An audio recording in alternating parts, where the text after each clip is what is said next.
कुछ लोग न्याय की बात कर रहे हैं। Justice to whom? किसको न्याय देने की बात कर रहे हैं? एक हाल में आपने घटना पढ़ी होगी, तालिबान के एक धड़े का एक कमांडर, वो कुख्यात था अंधाधुंध हत्याओं के लिए। उसे दुनिया इसी के लिए जानती थी कि वो अंधाधुंध हत्याएं करता था। आए दिन अस्पताल, स्कूल, यहां तक कि मातम के लिए इकट्ठा भीड़ पर भी आतंकी हमला करता था। उससे किसी ने पूछा कि इस तरह की विवेकहीन हत्या, रेकलेस हत्याएं के कारण क्या है? क्या अनपॉपुलर नहीं होते तुम? क्या इसे डिफेंड करने के लिए तुम्हारे पास कोई मॉरल ग्राउंड है? तो तालिबान कमांडर ने पूरी ईमानदारी से कहा कि हम पब्लिक सर्विस नहीं करते,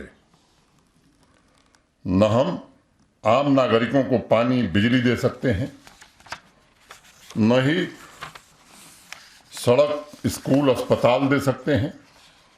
हम लोगों को मात्र सुरक्षा की भावना, सेंस ऑफ सिक्योरिटी दे सकते हैं। लेकिन हम यह सेंस ऑफ सिक्योरिटी कैसे दे सकते हैं? जब तक हम लोगों में इनसिक्योरिटी नहीं पैदा करेंगे, तब तक सिक्योरिटी की भावना कैसे आएगी?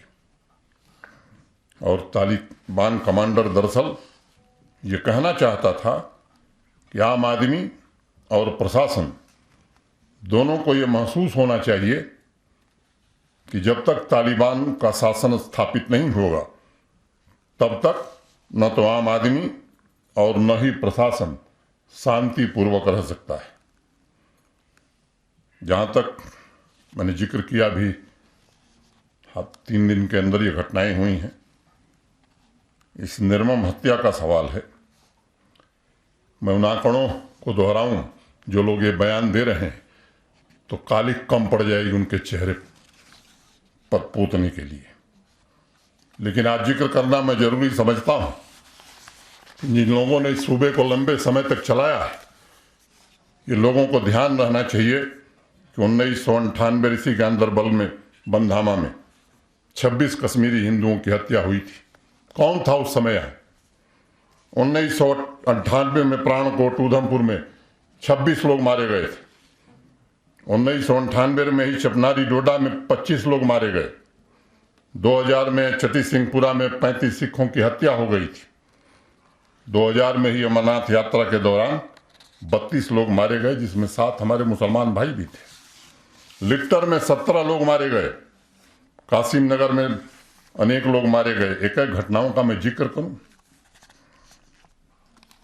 सवाल उठाया जा रहा है कि 370 हटने के बाद कहा गया था कि आतंकवाद समाप्त हो जाएगा।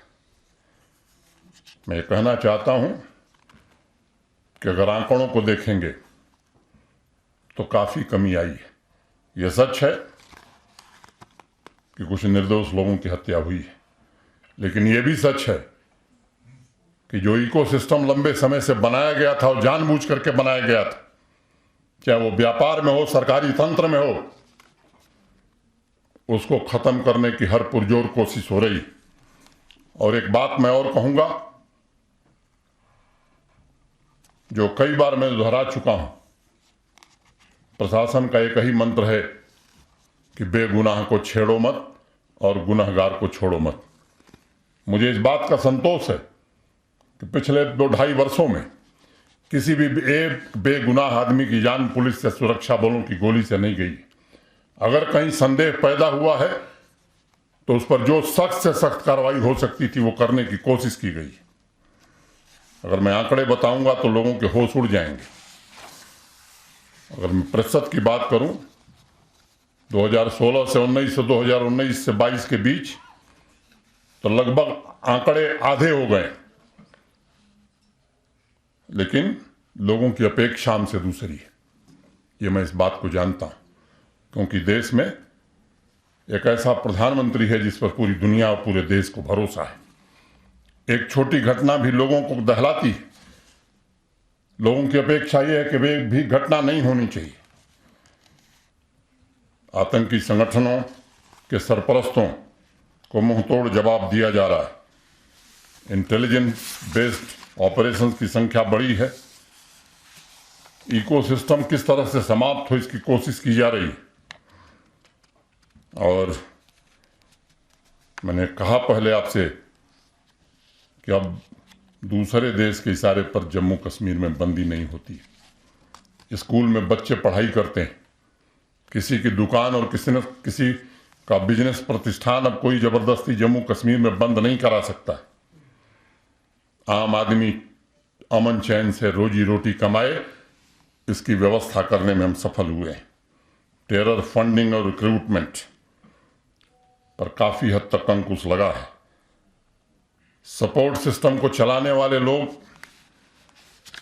मैं कहना चाहता हूं कि उनकी ताबूत में आखिरी कील भी ठोकी जाएगी।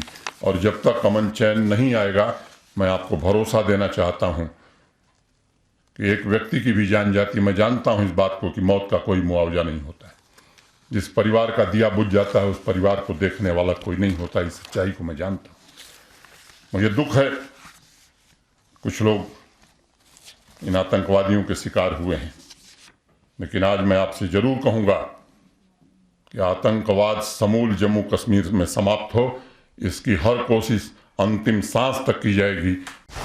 डाउनलोड करें अमर उजाला ऐप और पाएं खबरें लगातार। अगर आप ये वीडियो YouTube पर देख रहे हैं तो हमारे चैनल को सब्सक्राइब करें और बेल आइकन को दबाना ना भूलें। अगर आप Facebook पर यह वीडियो देख रहे हैं तो हमारे पेज को लाइक करें।